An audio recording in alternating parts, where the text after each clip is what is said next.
Yes, it is a lovely Thursday. 30 degrees Fahrenheit in the parking lot. Well, Doctor Magazine's out today. Shooty and Millie on the cover. And the typical hullabaloo still goes on online about the death, the way you call it, and all that. The death. I still can't believe legitimate news service. Well, they're not really legitimate, but people are actually, quoting Tard Kotick like he was this, incredible media, superstar, ultra mastermind when he owns a comic book shop.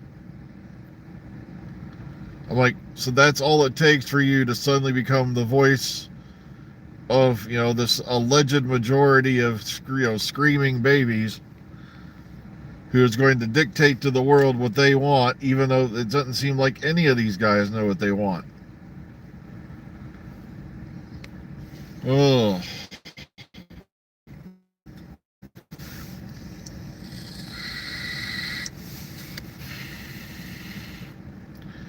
Back when Jody took over, they were seeing, female symbols or whatever where they really weren't.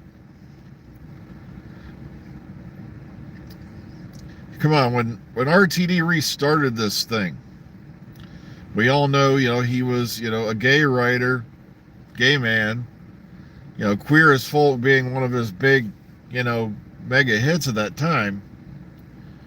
Yet everybody's surprised when, the show runs out and does this, does that. And then Chibnall comes on board a little ways later after Moffat.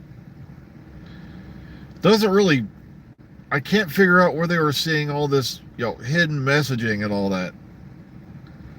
Because even though it was implied there might be a romance between the Doctor and Yaz, they never actually portrayed it on screen. And a lot of fans were upset about that, but he did recently explain, like, look, it came down to a 50-50 decision, and basically he felt it was all the more tragic because they never kissed or anything. But I'm sitting there going, and then RTD comes back, and these guys are acting like, they didn't see this coming. I'm like, guys, this guy ran the show from 05 to about 09. And so you've got 4 years of his work or so to know what was coming. Ugh.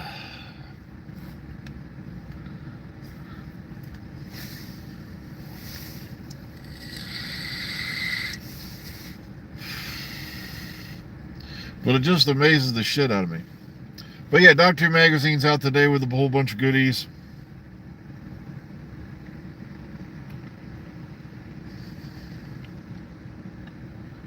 I'm not sure what RTD is. I think RTD is just on Doctor Who right now. I don't know if he's working on any other projects.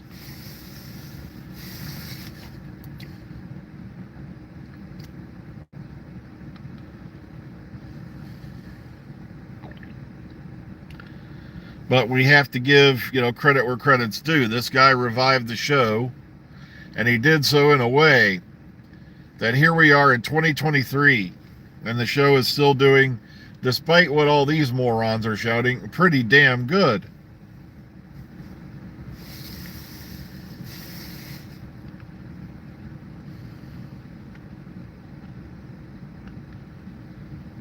Oh yeah, I was gonna talk. Thank you. Yeah, thanks for reminding me about that.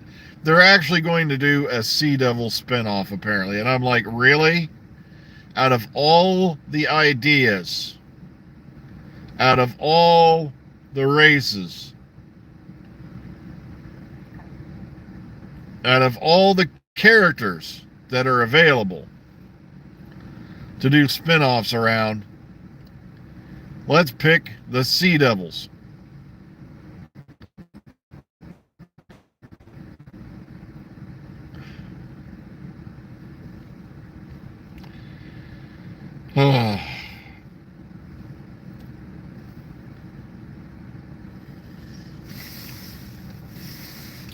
Are any of the previous doctors getting royalties? I'm not sure how that works over there regarding residuals and whatnot.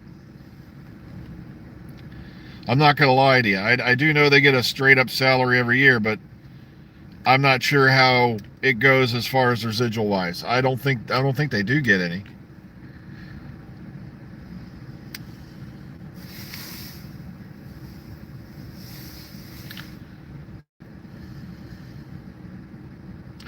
I know, yeah, it's not too far away. Yeah, May 2024.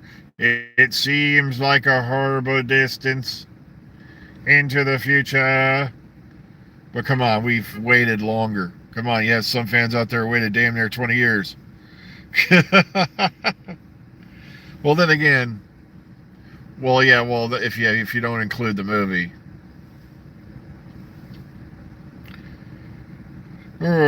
So 89, yeah, about 16 years between 89 and 2005. But then, of course, you had the 96 movie, which everyone went,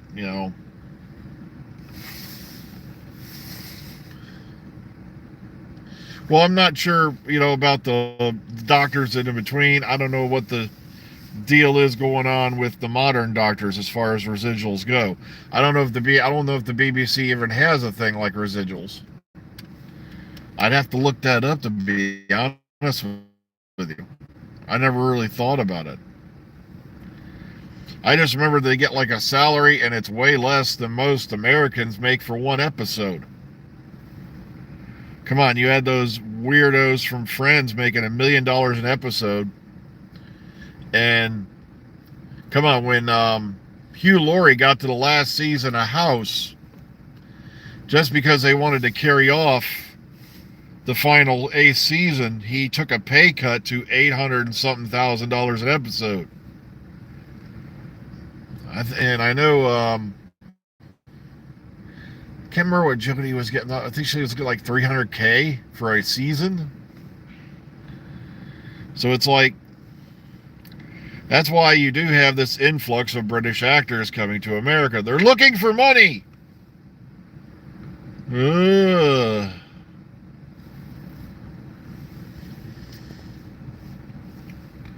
I don't blame them, considering what they get paid over there in the UK.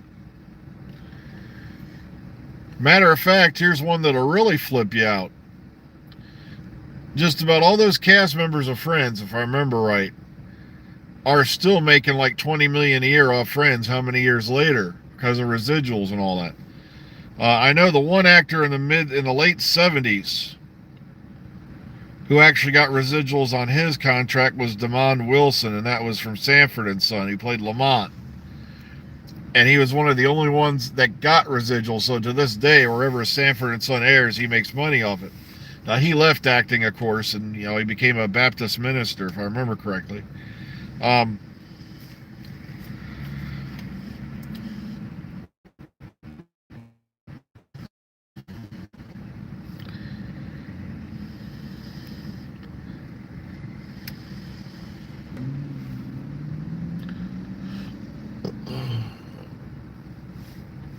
So yeah, you've got people lying around here that are making millions of dollars for crap they did 20 years ago.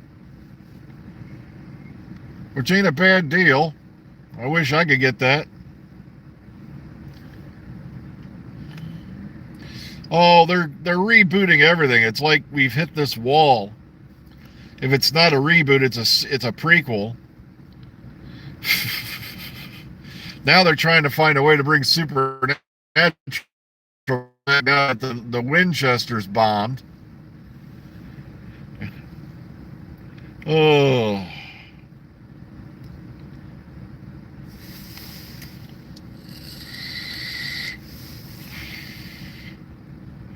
Like I said, I'll have to see what he puts on the table as far as the Sea Devils go, but come on, of all the races you could have picked,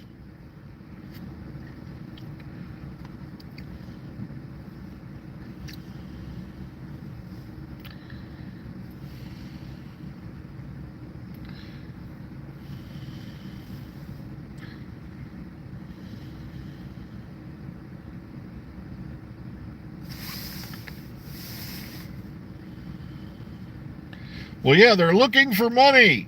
That's why. I got to get going, folks. I just looked at the time. So please, everyone, be kind, be calm, be safe, take care. We'll check you all on the flip side. See you tomorrow. Have a good one, everybody out there.